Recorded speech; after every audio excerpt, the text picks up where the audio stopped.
Who is Freya Aspinall?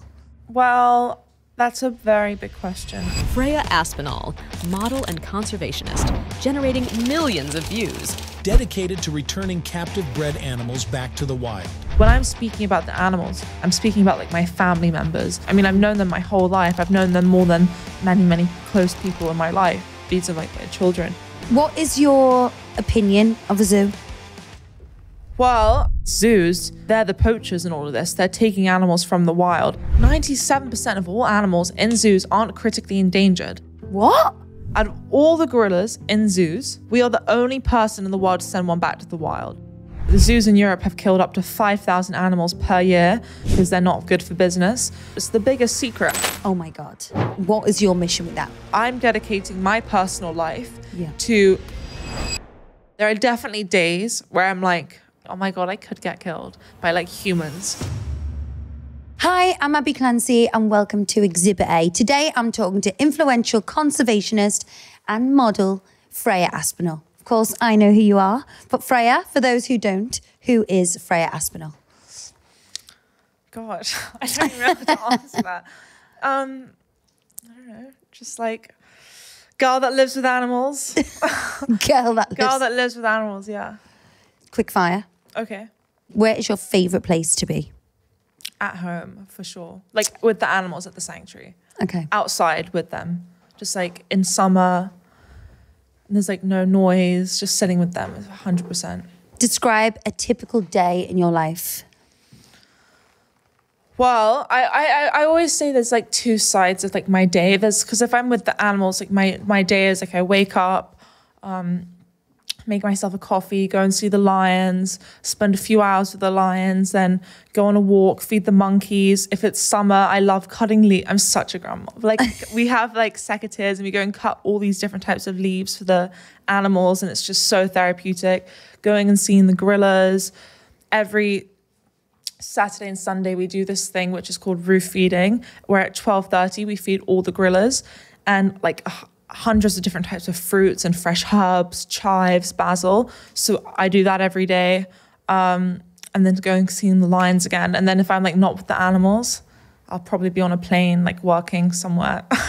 It's very different, the 2 days, I must say. You sound like you've got my dream life, just playing with animals all day. You know, I thought I was I thought it was impressive that I hand-reared 2 lambs. That is impressive. What are you talking about? Oh my God. Well, it's not really. It's not. How did you hand raise 2 lambs? Well, they were orphan lambs. So where did you get them from?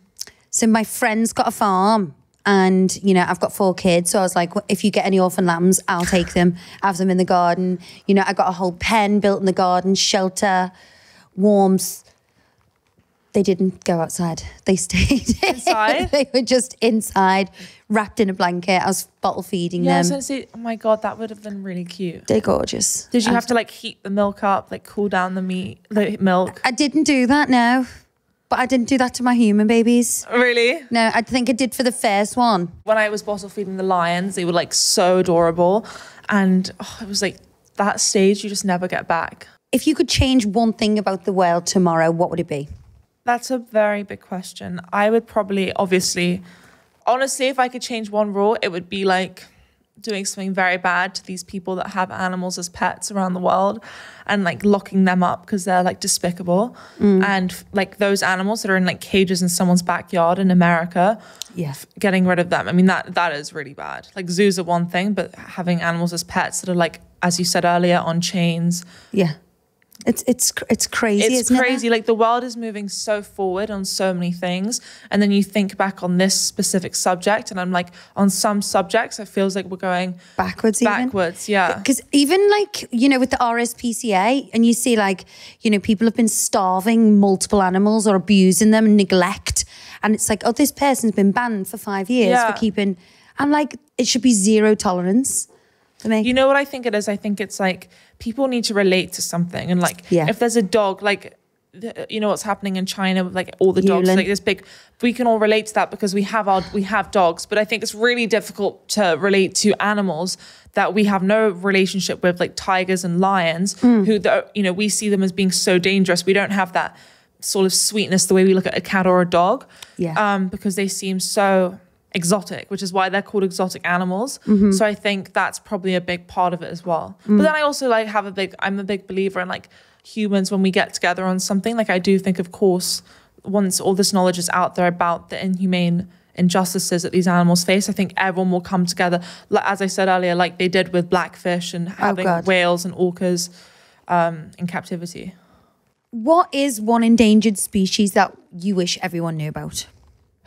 It's a difficult thing talking about endangered species, because I think the most endangered species are the species that are in zoos. I think zoos are the endangered species more than anything else in the world. So like, I don't look at a certain animal and go, this animal's really endangered. I'm like, the problem is these zoos that are, you know, they're the poachers in all of this. They're taking animals from the wild. Is that what they do? They take an animal from the wild and put it in the zoo? Where do you think all these animals come from? They're all from the wild. And there's animal smuggles going on all around the world. It's the biggest secret. I mean, we know for a fact, and we have evidence, the biggest zoos in the world are getting animals from the wild. The zoos in Europe have killed up to 5,000 animals per year. They euthanize 5,000 animals per year. Because they're not viable or good for business. So when the answer to your question is, I think the most endangered species are the species that are in zoos that can go back to the wild, that are not going back to the wild. And that is a lot of animals. That is a lot of lives and a lot of hearts. There are many big zoos that spend a lot of money, hundreds of millions of pounds on enclosures for animals. And there was a zoo that spent 35 million pounds on a tiger enclosure for 2 tigers. 90% of that enclosure was for the public's entertainment, and that money can protect all tigers in the wild up to 10 years. So it's like, if an animal's endangered, you're saying, the zoo's going, okay, we have to have these gorillas in captivity because they are endangered. Okay, fine. But you've just spent 20 million pounds on a gorilla enclosure, correct? Yes. Okay, but 20 million pounds could protect thousands of gorillas in the wild, and keep them safe in the wild. So why are you not doing that? Why are you spending this money on waterfalls for your gorillas when gorillas are terrified of water, and not sending them back to the wild and using this money for conservation work? Zoos around the world claim to be doing conservation work. There's no conservation value in zoos. They're not doing, none of the money's going back into conservation at all. What is your scariest encounter with a wild animal? So we had to, I've got a video of this. We went to Africa, and I think the most amazing thing about one of the things that we do is like, we get to travel around the world and work with all these different organizations around the world that do like amazing things. And like, honestly, out of all of us, they're the real heroes, because they get paid nothing. They have no Instagram. They're just doing it because they believe it's the right thing to do. They're not doing it so they can come on a podcast like me today and go, look at everything I'm doing. They're just doing it because they believe in it. And they're the real heroes in all of this, I've got to say. And we met these 2 brothers, or maybe they were best friends, but they were like brothers. And these guys that live in a caravan in Africa, and they rescue crocodiles. And they had 40 crocodiles in their garden, and then they set them free. They do it all by themselves, 2 guys. And we went to visit these guys, and I had to like rewild. And for anyone that doesn't know, rewilding just means, because I always think people know what it means, but it just means sending an animal back to the wild. And these guys said, okay, we're going to send these crocodiles back to the wild today.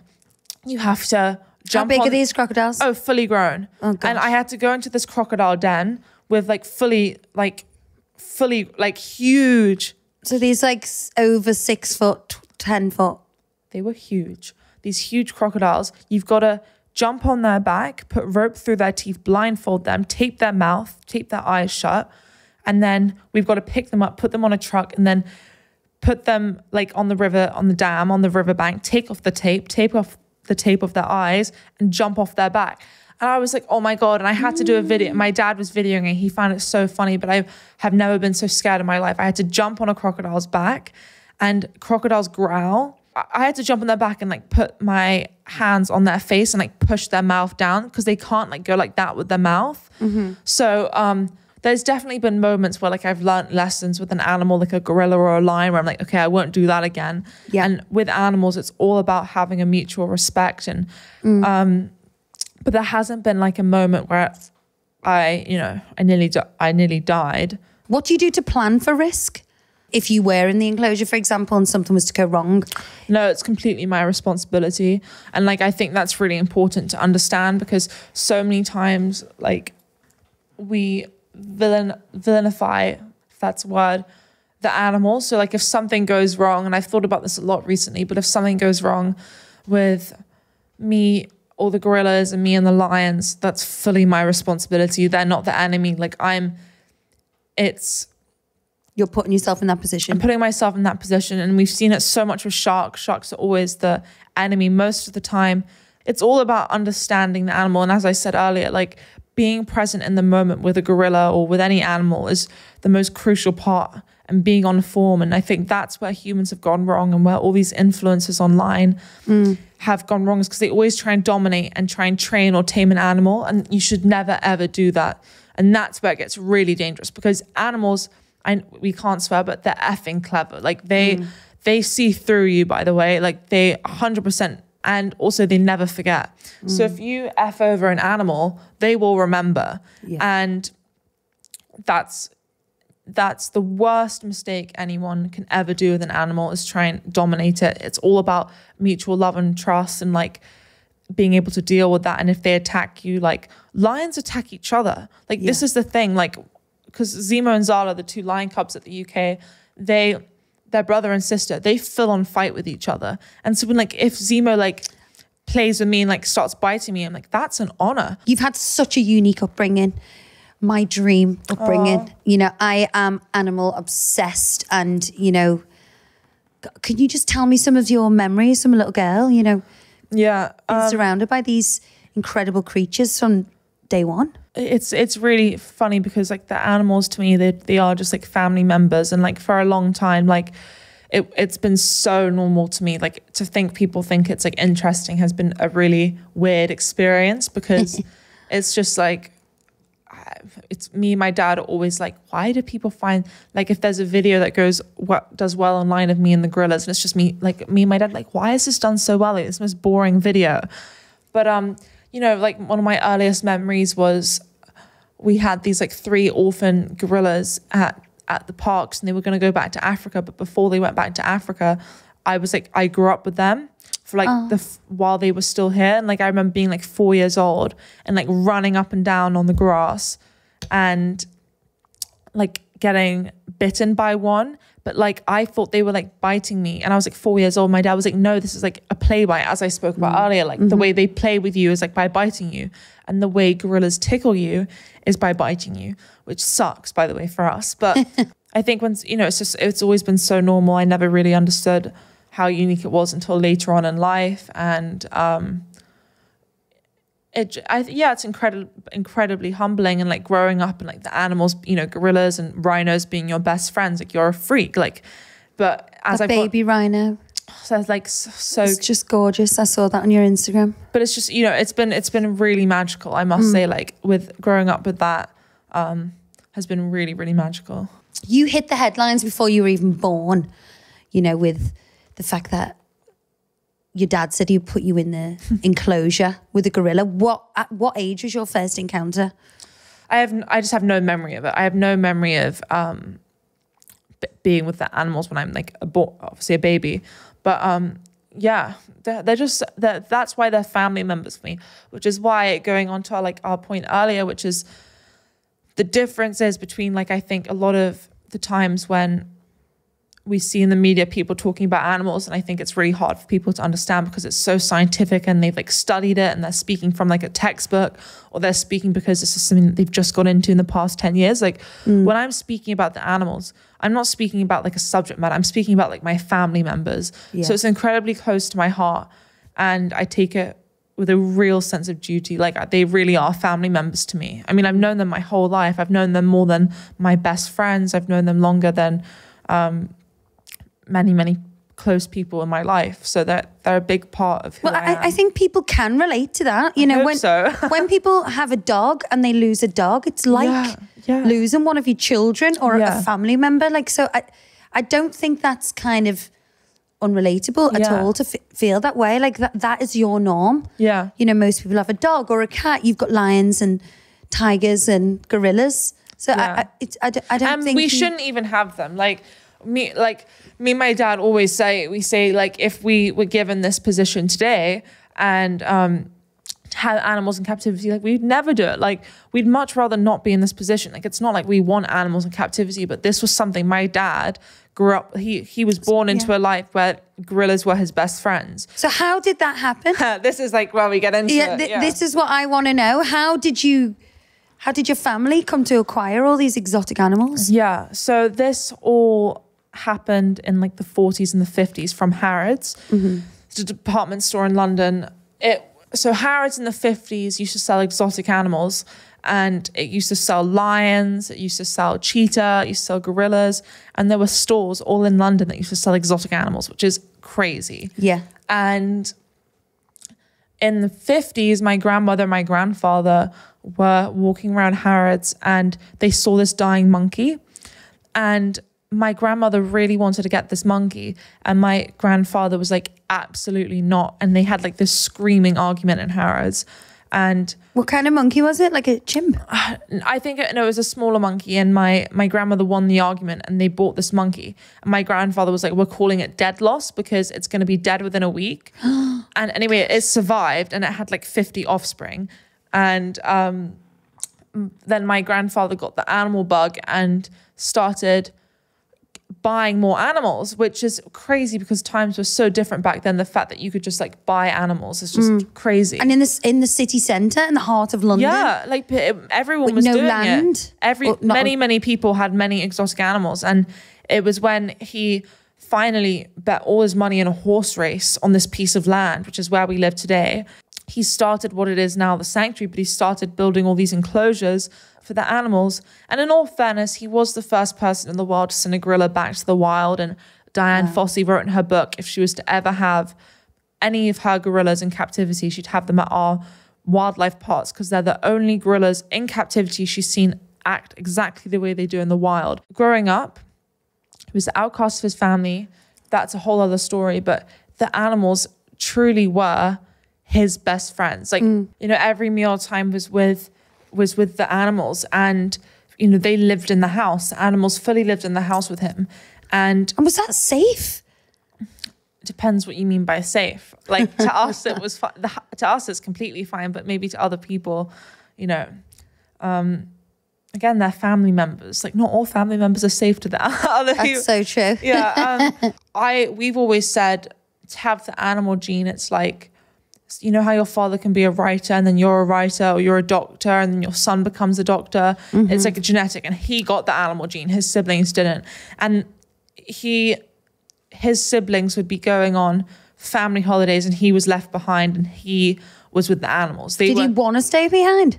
I don't think he was asked to come on the holidays growing up, to be honest. But no, like, he was always estranged from his family. Like, he was just the outcast, which has actually gone on to be his biggest blessing in life.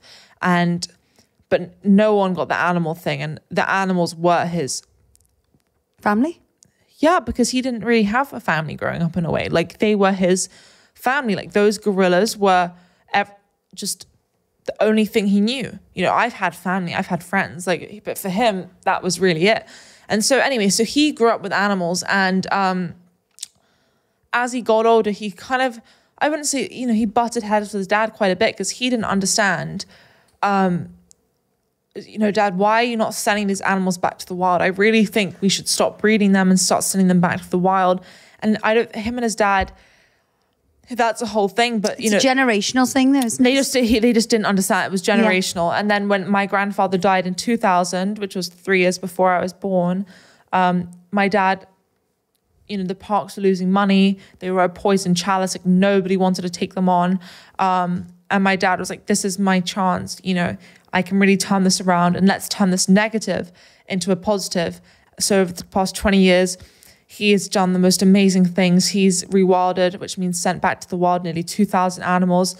We're the only people in the world that have ever sent gorilla back to the wild. Over 80, cheetah back to the wild, gibbons, soon to be elephants. Like, he has just made it his absolute mission in life to change this we've got projects all around the world. We have 1 million acres in Gabon and Congo. We've just taken over what will be the largest private game reserve in South Africa, which is 250,000 acres. Wow. Rewilding it all with the big five. We have projects all around the world and our teams around the world. Like our head of South Africa operations, Derek, is just so amazing. Like we have a 24-hour rescue team that rescues animals every week. Where are they rescuing these animals from? So like we get approached now all the time by projects all around the world, from Pakistan to South Africa to Indonesia. We're just doing rescue work all the time. Talk me through like a step-by-step guide of rewilding an animal. Yeah. Because, I've seen you've got the most incredible videos on your Instagram with literally tigers in your bed getting cuddles. And how does that animal then go on to living in the wild again? Yeah, so, and like it's important to highlight with like hand raising an animal, it's always the last option. We try not to do it. It's like with the lion cubs, that their mother died 3 days after giving birth, so there was no other option. And the father would have killed them, and so they had to be in my bed for like the first few months because I've become their mother figure, and like they can't sleep alone, they would die. But every animal process is different. It takes a lot of hard work. But I'll give you an example. So we hand raised a cheetah like maybe 7 years ago, and everybody hand raised it like the lion cubs, and they went back to Africa, and everyone said they weren't going to be able to survive in Africa, they weren't going to hunt. And within 4 hours of being released into the wild, the cheetah hunted straight away, which is amazing. Animals' instincts. And how do you know that? Are you tracking them? Are they? We track them, yeah. Of course, we never, we always like protect them there. We have teams. Some animals have collars. We've got camera traps. But it just shows that like it can be done. Everyone said it couldn't be done. And we always underestimate animals' instincts and animals. These lion cubs have grown up with a human mother figure. How do you prepare them for their release in the wild? With the lions, I think that there's definitely a process. So they'll be going back to Africa, and then when they're in Africa, they'll be going to be in like a fenced area, which is like a few thousand acres, to get used to the heat, climatize, and then they'll go into the hunting area, and then they'll be released to like. And look, if an animal can't go back to the full wild, whatever, you can send them to what they call like the captive wild, which is like to 100,000 acres or 10,000 acres or even 5,000 acres in their natural habitat. That's better than being stuck in a zoo in London. What is your opinion of a zoo? I think they should be scared, to be honest with you. I think they should be really scared because, first of all, I'm gonna ruin them in the politest way possible. Like, I don't want to like ruin them in a bad way, but like the world is changing, and like you have to get with the world changing sometimes. And they're a $1 billion business. Why would they want to put themselves out of business? The difference between us, we're in business for conservation, and they're in conservation for business. What is conservation? So that's actually an amazing question, because conservation can stand for so many things. But for us, when I say the word conservation, I mean protecting animals, sending animals back to the wild, doing work. But it can mean, land protection. But for me, it means sending animals back to the wild and protecting animals there. But, we send what puts us different than anybody else in the world is our number one priority. And the first thing that we do is always the saying, animals first, always putting the animals first. What's better for the animal? 97% of all animals in zoos aren't critically endangered. Like, let's just put this into perspective. Out of all the gorillas in zoos around the world, think about how many gorillas there are. We are the only person in the world to send one back to the wild. So my opinion of zoos is they should be scared 100%, because I'm dedicating my personal life to, I'm not going to say put you out of business, but to put you out of business. Like, and I get my stuff. Do the right thing. Yeah. And like when I want to do something, I really do get it done. And I've got like my whole life to be devoted for it. And I think I'm just going to do it. Like some stuff in life is just too important to F around with. And this is too effing important. Like these animals, as we speak right now, are stuck in a cage. I don't care who I upset. I don't care who I offend. They're going back to Africa or wherever they belong in the world. And I think me and other people who care about animals are going to get behind this. And it's really not even the beginning yet. Like the things I have planned to do this, it's just too important to not do. Like I always say, when something's really, really important in life, that's bigger than all of us. Like if this can get done right, these animals have a lifetime of freedom, not just for my lifetime, not for just my children's lifetime, but for the rest of time. Yeah. There's a big, big difference in that when you can make a positive change in the world that will affect for the rest of time. So freeing these animals and start educating the public about, well, you know, these animals shouldn't be here and they can be sent back to the wild, and, you know, you should only be going to zoos. We shouldn't really be going to zoos, but.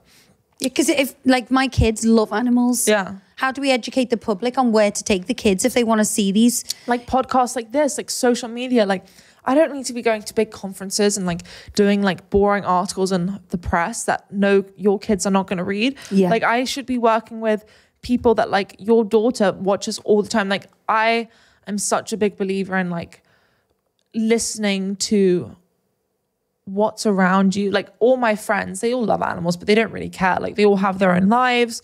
And all my friends, like I learned so much at boarding school because I watched what everyone was doing after school. None of them was watching documentaries. They were all on YouTube. They were watching like Mr. Beast or The Ellen Show on Netflix or YouTube. And I'm like, how can you use that to make a difference in the world? And like tapping into the markets that are unconventional to start bringing awareness in that way. Because I think that if you start working with the conservation community and doing the traditional activism route, that's great, but there's no difference being made. You want to tap into markets that conservationists or people that care for something don't really tap into, because that's how you, how to educate people like and children is to just start spreading awareness and in a simple way. It doesn't have to be complicated. Your platform, your social media is incredible. You have got hundreds of millions of views on your videos.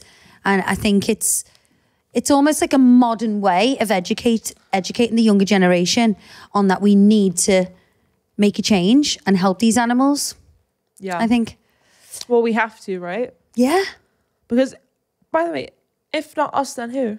Like, honestly, like, they don't have Instagram. These lions and gorillas can't go on their phone and hold a news conference and go, please help me. I'm so unhappy. Please help me. They've just killed 3 of my children this year because they're not profitable for this organization. They can't do that. Well, because the animals don't have a voice, we shouldn't help them. And by the way, if animals did have a voice, do you think people would want to go to zoos? Every time you walk past a cage, they're screaming at you. What are you looking at? Help, get me out. Please don't help me.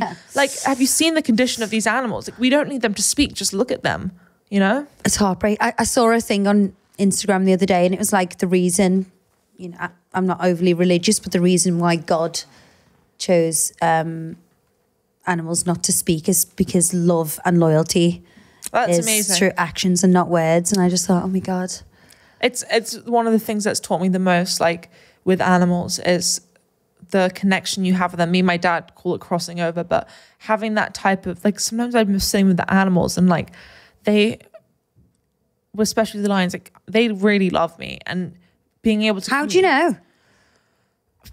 This was my point. Is because when you first of all, you just know, but you can see it, and the way they communicate it with you without speaking. Yeah. Like you can't do that with anything else. Like even with your mom or dad or like your boyfriend or anything, you're like, I love you so much, and like you speak it. But like being able to communicate how much they love you without speaking. Like many times, like my dad was nearly attacked by a wild gorilla in the Congo, and like a gorilla he hand raised came in and like saved him. And like with the lions, like sometimes if like one of them is like being like a bit too naughty with me, the other lion will like jump in. And that is incredible. We've had some amazing stories where, you know, I'll tell you the most amazing story I think I've ever heard in my life, which is, this story has never happened before, never happened since, but on the day of my grandfather's funeral, my father went in to see the gorillas, and my dad's gone in thousands of times with these gorillas. And he said, this has never happened before, never happened since. And he went into the gorillas, and he went in, and Kifu, the silverback, just grabbed him and like pulled him down. So his like, my dad's face was touching the straw, and Kifu's head, which is like huge, picked up my dad's head and just held it and looked at my dad in the eyes. and started like gurgling. And he did this for about like 5 minutes. My dad was like, okay, like now it's time to let go. So my dad tried to move and Kiefer wouldn't let go. And then suddenly, because silverback gorillas have wives, all his wives, his 6 wives, all came around my dad, put one hand on my dad and held him and started gurgling and wouldn't let go for about an hour and 35 minutes. And they all started gurgling. And Kiefer, my dad was like, you know, for the first 10 minutes, it was amazing. But then after 20 minutes, I was like, holy, like, you know, they need to let me go. And they wouldn't let me go. They just held me. And they knew it was my dad's, like, they just knew. And that communication, he's like, it's never happened before, never happened since. And they just held him. What did he think they were trying to say to him? Just, they just, you know, it's like, if something bad happens to you, someone just holds you and doesn't let you go. Like, but for a gorilla to do that, they're not trained or tamed. They could kill us in our heartbeat, but they don't. And all his wives just, you know, put their hands, you know, closed their eyes and just sat next to my dad and didn't let him go. And Kiefer, the silverback, hugging my dad for about an hour. You know, that level of love is, you know, you can't pay for that. You can't do that. And many, many times that's similar. Not that was extraordinary. And I obviously wasn't alive to see it, but there's been times with animals where they just, you know, Zemo, the lion cub, just looks at me and I could just, you know, it's the most amazing thing when someone, you know, like, I'm sure you can get it with a dog or a cat, you know, when they just like look at you and like, I definitely get it with my... You know they love you, right? Yeah, of course. Your dad has openly said you're the only person, apart from him, who can, you know, speak animal, if you like. Do you ever come across any backlash for some of the, you know, positions you're in? Like, obviously in the enclosure with the gorillas and with the cubs who are now full lion size. I think it's really important that if you do any type of video and you're posting it on social media with any type of animal, you explain it thoroughly of what the situation is, because we've been culturalized and there's so many dreadful influencers out there that have these animals as pets. And also, like, if I get a comment which is like, these animals can't go back to the wild, they're not going to survive, to be honest with you, respectfully, I think you're dumb, because like if you're going to make a claim like that, look at your facts. You know, like, I would understand if they said that and we had never sent an animal back to the wild. Like, our survival rate of our gorillas are 96%. You've sent thousands of animals back to the wild successfully. Yeah, exactly. So like, if there's like a few comments, I'm just like, I'm not responding to this. Like, I've explained it. You can research. If you have such a strong opinion, research about something. And also, I think receiving backlash is always like really difficult when I think you're not doing the right thing. But I think when you're doing the right thing, it doesn't ever affect me, because I'm like, I know we're doing the right thing. So if someone says, oh, I love zoos, I'm like, well, you're not my person. You know, like, it doesn't bother me, because I know a lot of people love animals and they don't want animals in zoos, and they're my people. So what would our planet look like without conservation? Well, the planet can't survive without conservation. Like, it's the most important factor.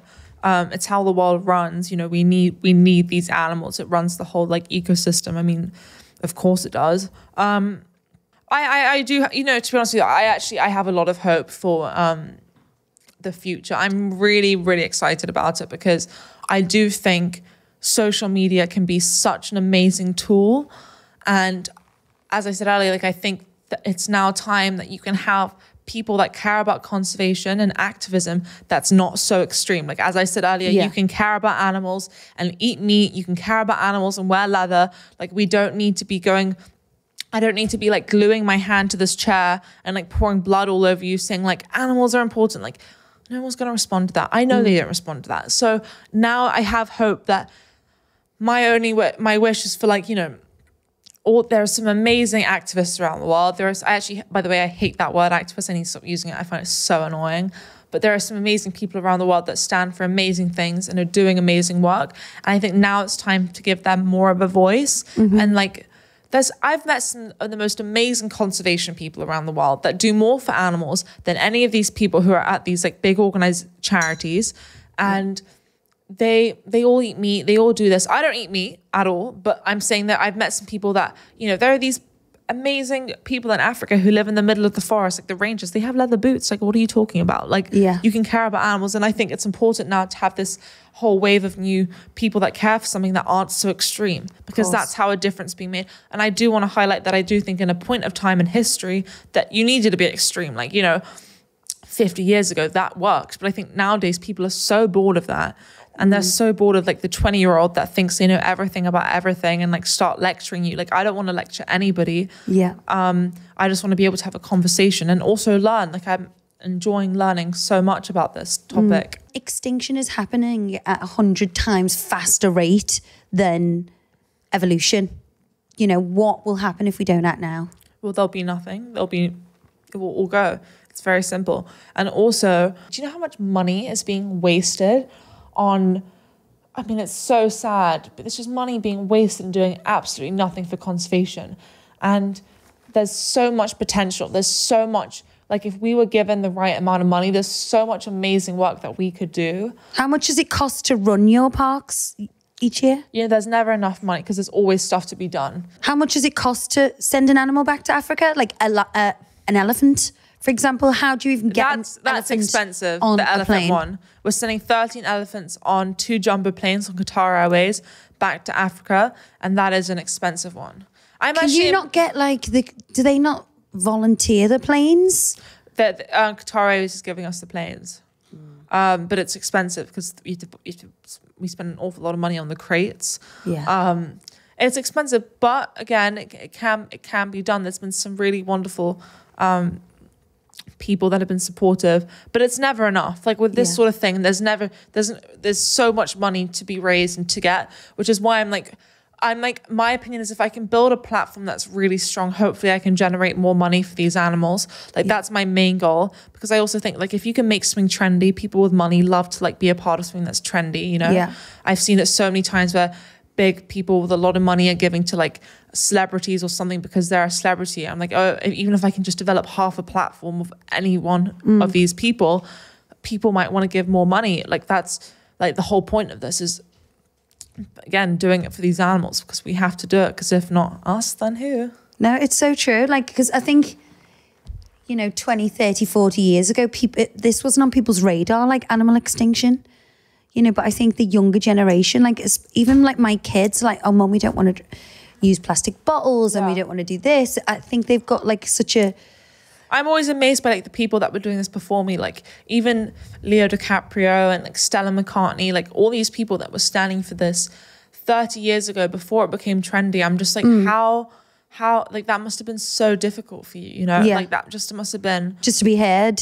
Yeah, because it seemed, especially people like in a spotlight, people must have been thinking you're like batch, you know? Like, yeah. But now it's become more trendy and everyone's standing for it. But like back then, I'm just like really impressed by that. Are we blurring the lines between captive breeding and breeding for entertainment?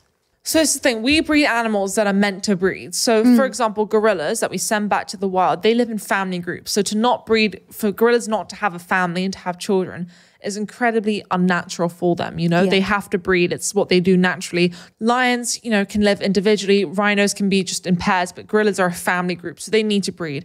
Out of all the zoos, it's either Europe or US, I have to double check this, but I believe it's 100% Europe, there's been 500 to 700 gorilla births between all the zoos. 150 of those have been with us. Wow.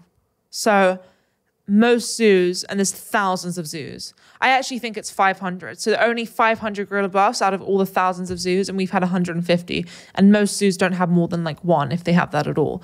And So what are they like castrating these animals? Yeah, they cull the animals every year that aren't. We know this for a fact. They kill animals that are not suitable for business, that are hybridized or inbred, or they don't want to breed anymore, or they don't want to have any more. They kill them. They euthanize 100%. 5,000 animals a year are euthanized. How did they get away with that? Well, they have until now, so watch out. Because they haven't had someone like me that wants to like go for them. Oh my God, no joking. But no, but like no one's been there to talk about it. And no one's been there to talk about it in like a fun way. Like people, not to like be negative towards these other like activists, but they've been so boring in the park. Corporate, kids aren't going to listen to that. No. So they have been getting away with it, but unfortunately, it's time. They're not going to get away with it for much longer. See, I mean that seriously. Like they really are not. So you are pioneers in conservation and animal rewilding. How many animals have you rewilded successfully to date? We've definitely rewilded nearly or just over 2,000 animals. And zoos are not sending back their animals because it puts them out of business. If they have no animals, there's no business. Yeah. And we don't believe in that. We're like, we want to phase out of this. And I think, look, if an animal cannot go back to the wild and they can't go back to the captive wild, which is a few thousand acres in their natural habitat, it's giving them the best life possible for that, and because not every animal can go back, but a lot can. And also, rules and regulations that zoos are not following. Like all of our enclosures have plastic doors so that animals can come in and out whenever they want. Or mostly all zoos lock their animals outside for display during the day. So it could be freezing cold in England, but the gorillas are locked out for the public's entertainment. We get so many complaints in winter that, we didn't see an animal today because they wanted to be inside. We give them that option. We have 500 acres where we grow all our own fresh herb and browse for the animals. Gorillas in the wild get 135 different types of food. We give them 125. Wow. In zoos, all other zoos give them 35. 90% of a gorilla's diet in zoos are a thing called gorilla pellets. So when are you scared when you're with these animals? I'm not scared of getting there to see the gorillas. It's like going on that tiny little boat down the river, which is filled with Nile crocodiles. There's Nile crocodiles and hippos at either side. That's like when I'm like, it's not like dangerous, but like that's when I'm like, I saw you got your hair trapped in. Oh my God, yeah, God, you guys have done your research. That's probably the closest experience I've ever come to that. How ironic though, like that you're in the Congo in a river full of this is crocodiles where men are and not hippos. using their brains. Like my dad was like, he's like, I do, because it was my first time in Congo and he was like, we do the swim, it's amazing when you get in the river. This part of the river we don't think has any Nile crocodiles, but we go into the river and the current just takes you down and then we get out the other side. I've done it thousands of times. I'm like, amazing. And I had a GoPro on me and he didn't check the river before, but we're going down, we get in the river and the current is so strong. You wouldn't be able to, you can't stand still. It's like, I can't even describe what it's like, but it just takes you away. It's like a slide or something. Like a rapid? Yeah, fully like a rapid. And what he didn't realize, but there was this huge thorn bush that fell in the middle of the river and the thorn bush was like half underwater. And we went straight into the thorn bush and like the only way to get, you couldn't get out of the water. And my dad was like, you have to swim under. And I was like, I can't swim under because my hair was down. My hair's going to get caught and I'm going to drown. And the thorn bush was like 3 meters wide. So you had to swim 3 meters underwater and it's pitch black. It's a pitch black, it's not clear water. Oh my God. And my dad was like, there's no other way to do it. So I tried to go under, my hair got stuck and I had to come back. I was like, Dad, I physically can't do it. He's like, well, there's no way of getting out because we're in the middle of the riverbank. The current's so strong, you can't get out of it any other way. And so joking aside, I actually thought I was going to die. I was like, I was completely at peace with dying. I was like, I'm going to die. It's fine, but I have to do it. And I closed my eyes and I just went for it. And I went so deep underwater for 4 meters. And I just closed my eyes and my frigging head, I can't swear, but my hair didn't get stuck. And I came on that. I was like, holy, that was I so could have died and I didn't die. Are you a good swimmer? I'm not an athlete, but I can swim. But that was, I should have died then. And also that was really, really dangerous, really, really dangerous. But yeah, that was the other thing when I'm with the animals, sometimes I'm I so could die, but I'm completely at peace with it. I'm this is that'd be terribly sad if that does happen. And I always think that. But it's a great story. What a great way to go. But then I wouldn't be here to tell it, there's 2 reasons why I wouldn't want to die with the animals is because number one, they would be villainified. They would be everyone would make it about them. Second of all, because I think it would be really painful. I think but I don't think I would ever die by being eaten by a lion or by a gorilla. I think I would die by accidentally being suffocated, which is a high risk, which is the only thing I'm a little bit worried about, or breaking a bone or something like that. And animals can sense fear. So if the lions, push me over when they're older and I break a bone and I can't get up or something. When will you stop going in with them? Until something bad happens or I can't go in anymore. It's not an option for me not to go anymore. These are my children. Sounds crazy, but they are. And so I'm going to move to Africa with them And when are you setting them free? I can't say the date because I think I've been told I can't say it because people are trying to stop it, but soon. And yeah, I think it would be by accident, but it would be incredibly sad. But it's a risk. But I'm at peace with it. Like sometimes I'm with the gorillas. I'm like, I could so die right now, but I'm so happy dying. Like I'm so happy with you. Like I also think you have to have a mindset which is like nothing to lose. Like I've structured my life up in a way. Like there are definitely days where I'm like, I've had some good news today. Like I don't really want to die. Like I want to do this thing. Like if I've like been booked, like if it's in like fashion or I've been booked to do a shoot, I'm like, oh, it sucks to die right now because like I've been booked to do something. But I'm joking. But like most of the time I'm literally like, this is where I should be. And if it ends now, then it ends now. You just have Could you sense if these animals are having a good day or a bad day? Like a human being? And they'll tell us if they don't want to see us. I'm not going in the enclosure today. No, like a lot of the times, especially my dad, we'd go in with the gorillas, and when they don't want to see us, they pick us up by the coat and they take us to the door when they're done with us. Yeah, but the best, you shouldn't go in with an animal and expect to be played. Like my dad's like the best time to be with an animal is just sitting there for hours doing nothing, because then you're accepted into their pride and their family. Yeah. Like when I'm with, like I fully sleep outside with the lions. And what's quite interesting is before, like even a few months ago, I would like rest my head and kind of be half asleep and asleep. But now I'm fully asleep. And I wake up and I go to sleep at like 8 with them. And I wake up at like 11 p.m.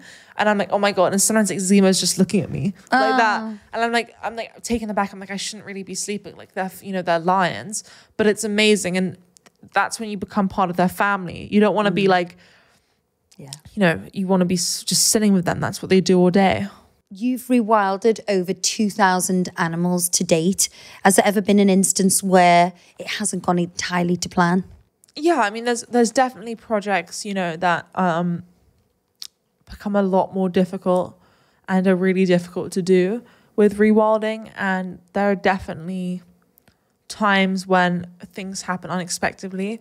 But it's one of those things that you have to fail and learn, Yeah. Like it's such a new industry, like sending animals back to the wild, that of course you're going to fail. It's like starting a business, But learning and not repeating those mistakes again and learning from your failures, I think is really important. So we always embrace the challenge, I think. And it must be a bittersweet feeling though when you do release them back, because, these animals are like your family, but you are so passionate about them being in their natural habitat. Is it tinged with a bit of sadness that you're going to miss them? It really is, like especially with like the lions, because that's like I've always lived with animals, but I've never like fully, because before I've been so much younger, but this was the first time that I fully hand raised something, so like I really nurtured it.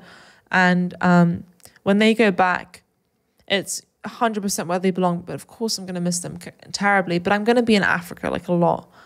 I'm just trying to figure out if I'm moving there or not. Like it's a difficult one for me because I'm 20 years old. Like I want to live a life and like have fun, but then a huge part of who I am is with these animals, and I can't live without them. And they've taken a part of my soul. Like if I'm ever, like I'm in London for a few days this week, and I've been in London since 2 days, and I'm like, I need to go back. Like being here till Friday is too long. And so they really have taken half of my heart. But then at the same time I miss out on so much like life because I'm with animals the whole time. Like all my friends are out, they're at university, and it's difficult because also like I have this other side to me which is like working, which is traveling for like this other industry that I'm in, and balancing the two worlds sometimes can be really difficult because you're so disconnected from nature when you're like in a big city, especially in fashion, and it's not really like human, like there's not really any connection there. And then when you're with the animals, it's the most pure connection you have to nature, and it gives you such a sense of purpose. Balancing the two is weird, and being 20 years old and like only living with animals, and like I've now pretty much given up. Like I don't really care about going out. Like I'm done with socializing. Like I have my core group, my circle of people. But then not experience, I've realized, I am missing out on experiences because you spend your whole life with gorillas and lions, but then you get stories that you'd never be able to tell. So it's like weird. I don't really know where I am with that at the moment. It's a bit weird. So it is bittersweet. You have recently launched the Aspinall Foundation in America. What is your mission with that? America's a really exciting market because it's so big, and especially with fundraising there, I think it's just such an amazing opportunity. And on the negative side of things, like there's a lot of terrible things that are happening within the animal world. As we discussed earlier, there's more tigers in America than there are in the wild. That is so nuts, isn't it? It's crazy. So I think like number one, I think the first thing is always to bring awareness. Bringing awareness just goes such a long way with certain issues. And America's such a great market. And fundraising, like it shouldn't only be UK that we're caring about these issues. It should be around the world. And, you know, America's like 3 times the size as the UK or 5 times the size. So that's really exciting. And like a lot of my work that I'm doing is also based in America. So I think there's just such a big opportunity. And like there's huge zoos there. There are huge animal schemes going on that I'm really excited to. How are they with the whole animal conservation and rewilding? What really bothers me about America, like I see it on Instagram and it like gets me going in a way, but when I see these influencers with tigers and apes as pets, like they're just despicable humans. And they have tens of millions of followers. And it just sickens me. And I'm just thinking, oh, guys, why are you following them? And it's like, I can name them, but the people that are on social media wearing like leopard print shorts, like running, they just disgust me. Like, and that's really bad. Like, you don't need to have facts to know that. You can just look at the videos and just, it's so sad. I mean, look at Tiger King. Like, that is so sad. And it has to be changed. Like, it just has to. I can't believe you got away with that for so long. Yeah, like, because there's been no one there to tell this information. Of course there hasn't. Like, of course there always has to be someone that can say all this information. So there's no difference being made. Do you think you're going to come across any danger for speaking out? Does that scare you more than being in an enclosure with a gorilla or a lion? It's really funny you asked that, because I actually think I'm like, oh my God, I could get killed by like humans. Yeah. It's more dangerous with these crazy people, but to be honest, they should be more scared of me, because I'm lit that all their business is going to be over. Like I'm not having it. I'm just not going to be. And are you finding you've been met with support when you're trying to obviously spread this world? And who are your main supporters? I honestly think people that just have a conversation, who just hear this. I think there are many humans that are just so wonderful, and like people that have watched this podcast. I think so many people that won't know about all these issues, and I think those crazy. Honestly, if you're crazy enough to think that animals should be kept on chains, drugged, forced to have, you know, there are male adult animals that are forced to mate with their children to breed. If you think that's okay, then you are crazy. Like, I'm sorry, you're just like, you're on another planet to like the rest of us. I think most humans can know what's morally right and wrong. Yeah. Right. I think that's where the confusion lies, because, you know, there's certain zoos in London or wherever who, you know, we think we're actually doing a good thing by giving them our business, our money to visit them, because they advertise themselves as a conservation facility. But they don't know. It's not the public's fault. That's my thing, which is why, like, the things I've got coming up, I'm so excited to educate the public, because they don't know. Once you're educated, you can make up your mind. But I just think a lot of my friends, they have like come for them. They've been there many times, and when they hear about the work we're doing and about zoos, they got like, because I had no idea. Like I didn't really it didn't click into my mind until I was like 16 years old, because I left school early, until I realized, wait, what? We're the only people that send these animals back to the wild? That didn't click into my mind until I was much older. Yeah. Like, I had grown up my whole life seeing animals being sent back to the wild. So I thought all zoos were doing it. I just thought that's what they were all doing. And then when I left school and I started to realize, oh, wait, no one else is doing this. I was like, what? And I was like, well, now I want to bring awareness to people of my age in a way that can get, you know, that's cool and fun. That was really shocking to me. So if that's me, who spends her life with animals, imagine everybody else. Yeah, nobody knows about it. But how do you change their mindset? You've just got to make it, I'm going to get a lot more attention if I'm sending animals back to the wild, and a lot more people are going to like me. People just want to be liked. Yeah. I'm not doing it for that reason, but I'm saying, like, I want them to be at least changing their ways. So if it becomes, like, again, just look at Blackfish and SeaWorld. Like, before the movie came out, everyone went to SeaWorld, and now it's like become really untrendy. Like, a celebrity is not going to go to SeaWorld and post about it because it's so untrendy. Like, if you can do that with zoos. It's inhumane.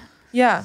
isn't it? Yeah, exactly. You have to do that with But you zoos and don't know animals as unless pets. it's exposed and talked about. You wouldn't know because you think for these people to be working with these animals on a daily basis, they love them and they look after them. You don't see what goes on behind the scenes. And it's shocking. I know.